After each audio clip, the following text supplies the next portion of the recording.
Hello students, welcome to my channel chapter 1 the ever evolving world of science class 7th। इसमें हमने page number 1 2 3 4 5 हम कर चुके हैं। ठीक है, तो आगे आज हम करेंगे एक एक्टिविटी जिसका नाम है क्वेश्चन द आंसर। इस एक्टिविटी में हमें कुछ आंसर दिए गए हैं और हमें उसके अकॉर्डिंग ही एक क्रिएटिव क्वेश्चंस बनाने हैं।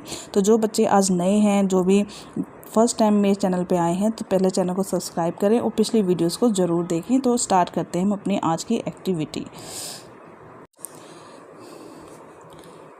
तो बच्चों, ये है हमारे पास happy exploring activity 1.1 question the answer. देखो क्या दे रखा है हमारे पास कि नॉर्मली स्कूल में हमसे कुछ क्वेश्चन दिए जाते हैं।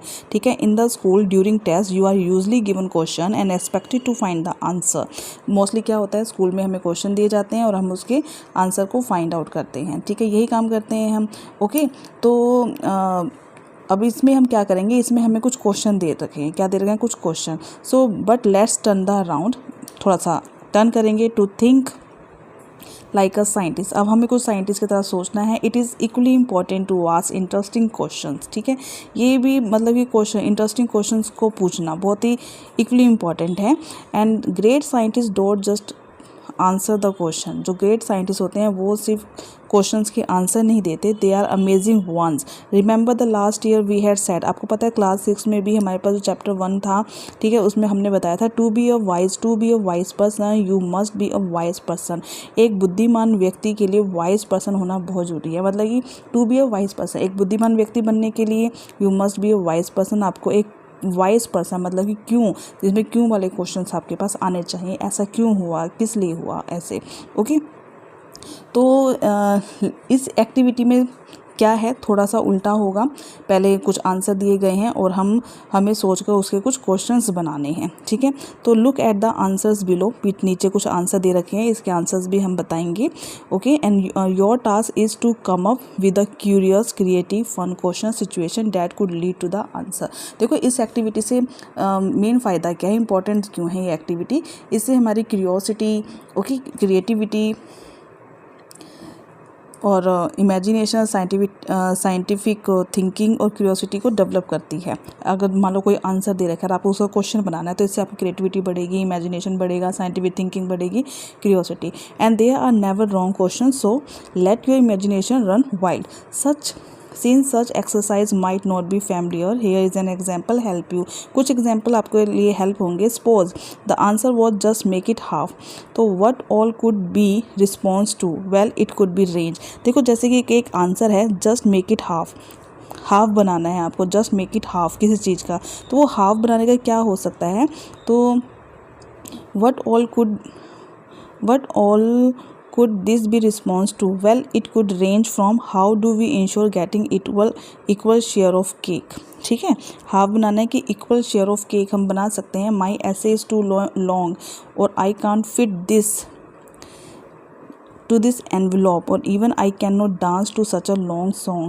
all very different, सभी बहुत डिफरेंट है। so let's see what kind of creative question you can ask। तो आप कौन कौन से क्रिएटिव क्वेश्चन पूछ सकते हैं। तो देखो क्या है, कौन कौन से। जो फर्स्ट क्वेश्चन हमारे पास ये है, जस्ट ऐड सम मिल्क। इसने आंसर दे रखा है जस्ट ऐड सम मिल्क, मतलब कोई चीज़ है उसके अंदर आपने कुछ मिल्क को और ऐड करना है। तो इसका मतलब क्या है कि हो सकता है जो भी चीज़ आपके पास है उसमें मिल्क ऐड करना है, तो हो सकता है उसकी स्वीटनेस बढ़ रखी हो, तो अब थोड़ा सा मिल्क ऐड कर देंगे, थोड़ा स्वीट वो कम हो जाएगा। ठीक है, तो जो हमारे पास ये क्वेश्चंस हैं, तो जैसे इसमें हम आंसर लिख सकते हैं कि माई टी इज़ टू स्ट्रॉन्ग, तो व्हाट शुड आई डू। मेरी जो टी है वो बहुत ज़्यादा स्ट्रॉन्ग है, माई टी इज़ टू स्ट्रॉन्ग। ठीक है, तो व्हाट शुड आई डू कहने का मतलब क्या है, मेरी जो चाय है बहुत स्ट्रॉन्ग हो गई है, तो मुझे क्या करना चाहिए। तो ऑब्वियसली मैं उसमें थोड़ा सा दूध ऐड कर दूँगी अगर स्ट्रॉन्ग है तो। क्वेश्चन नंबर 2 बनाते हैं। Because the cats teeth were crooked. जो कैट के जो टीथ थे वो थोड़े से क्रूक्ड थे। तो मीनिंग क्या है कि बिल्ली के जो दांत हैं टेढ़े मेढ़े थे, इसलिए वो सही से काम नहीं कर पाई। ठीक है, इसका आंसर ये है कि because the cat teeth were crude. इसका मीनिंग क्या है कि बिल्ली के दांत थे वो टेढ़े मेढ़े थे, इसलिए वो सही से बाइट या वो नहीं कर पाई। ओके, सो इसका क्वेश्चन क्या बन सकता है, why was the cat unable to bite properly? Why was the cat unable to bite properly? Next देखिए, नेक्स्ट हमारे पास है do not panic, I have my towel.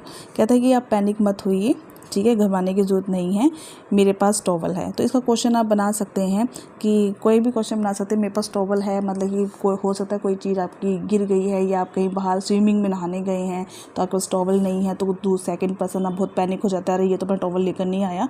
तो इसलिए कोई भी क्वेश्चन बना सकते हैं, जैसे कि what will you say if you are lost during a space journey. Okay, तो इसका सिंपल सा क्वेश्चन है। नेक्स्ट आंसर आपके पास है 42 आंसर दे रखा है।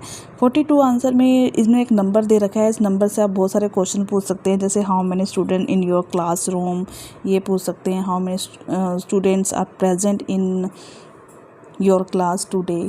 ओके, तो ऐसे सिंपल से आंसर हैं, आपको सिंपल से क्वेश्चंस बताने। तो आई होप ये एक्टिविटी आपको समझ में आई होगी, और जिन बच्चों को एक्टिविटी समझ में आई है, ये चैप्टर पूरा समझ में आया है, ठीक है, तो चैनल को सब्सक्राइब करें, लाइक करें, और नेक्स्ट चैप्टर नंबर 2 हम स्टार्ट करेंगे।